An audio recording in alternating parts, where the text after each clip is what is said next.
All right, Jake LaRocca, how you doing? Great, sir. How are you? I'm doing well. Welcome to DSPN Live. Thank you, sir. Good to be here. Much different game tonight, but before we get to the game, let's talk a little bit about you, where you're from, what are your plans, what's your major? Tell everybody at home what's your story here. Yes, sir. I'm from Rockville Center, New York. Attend the Citadel, of course. Political science major, French minor, and an Army contract, so I'll be commissioning into the Army as a lieutenant in May. That's awesome. Good luck with that. Thank you, and thanks for your service. Thank you for your support. So did you come down to the Citadel because it was a great opportunity for the military background and to get ready for the military and the Army? Did you know you were going in before you came? Yes, sir. I always wanted to be in the military, and I thought the best way to become an officer was to go to a military college and live the military lifestyle for 4 years. I thought it would prepare me best to be a leader. When I had Colin on last night, he was saying that you even have to ask for permission from the school to leave to come to a school activity. Yes, sir, that's true. We have lots of military duties to fulfill, inspections, parades, whatnot, and we have to ask permission to miss those events. So we get these things called orders. They have to be approved all the way through the Commandant's Department and our teach, advise, coach officer. So it's quite a process to get down here.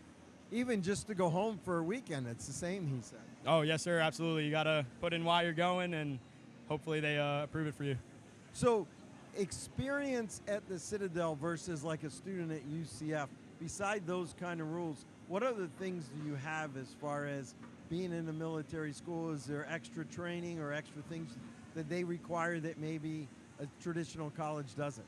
Yeah, you know, all my guys, or most of my guys at least, are up pretty much every day of the week, way before the sun, and we go to bed way after the sun. Most of these guys are up every morning, do physical training for the Army, the Marine Corps, with the regiment. So my guys are up early, and then you know, we have formations. No other school has, you know, formations, and people are looking, telling you what to wear, and you know, if it's wrong what you're wearing, you're not getting in trouble for those types of things. So we live definitely a more structured life, a lot more strict.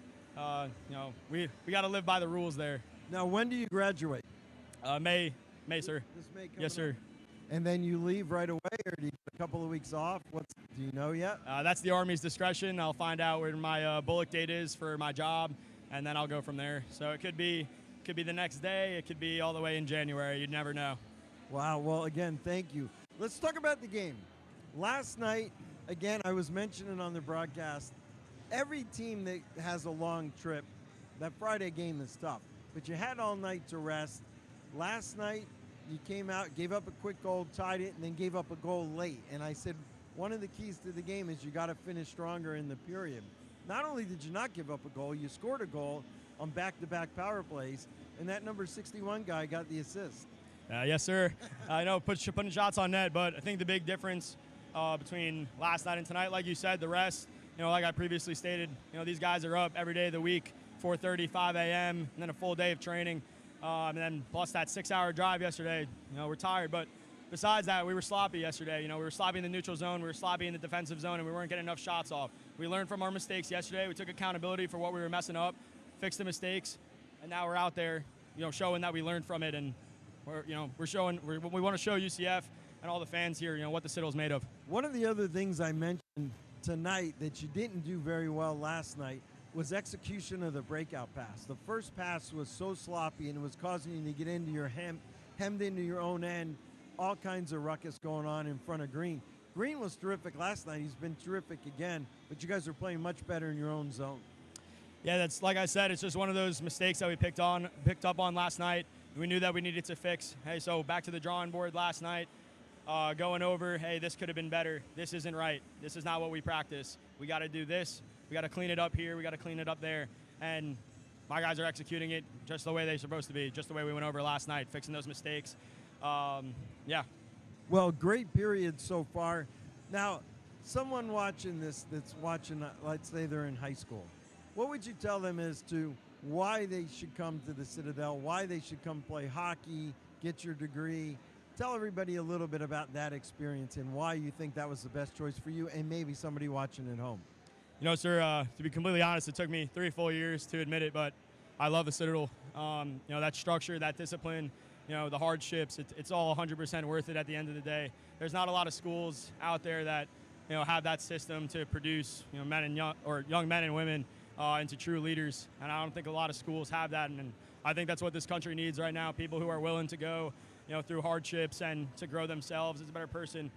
This is not the typical college experience that I chose. I didn't want the typical college experience. And it's worked out for the best for me. I've had opportunities that I would have never had going to any other school. I'm completely blessed that I chose that decision, that my parents, God, helped me throughout the whole process. Did you hear what he said, guys? God and your parents. How important is that in your life, both those things? Very important, sir. I'm an only child, so it's been my dad, my mom, and I for my whole 21 years, and they supported me through every single step. And all those hardships at the Citadel, give them a call, and they were that motivational factor that keep going, you got this, you could do this every time. If my dad was here in the stands right now, you'd hear him from the other side. He's the loudest guy in any arena. They've always been my biggest supporters. God, of course, always a big believer, and he's always, of course, given me the strength to power through any obstacle thrown at me. So you want to give a shout out to your parents? Yeah, shout out to Mom, Dad, my girlfriend Lainey. Yeah, thanks for watching, guys. All right, Mr. LaRocca, great to meet you. Thank you for your service. If you're ever down in Orlando, come by the rink. You're always welcome here. Yeah, thank you so much, sir. You bet. All right, Jake LaRocca, captain, Citadel Bulldogs.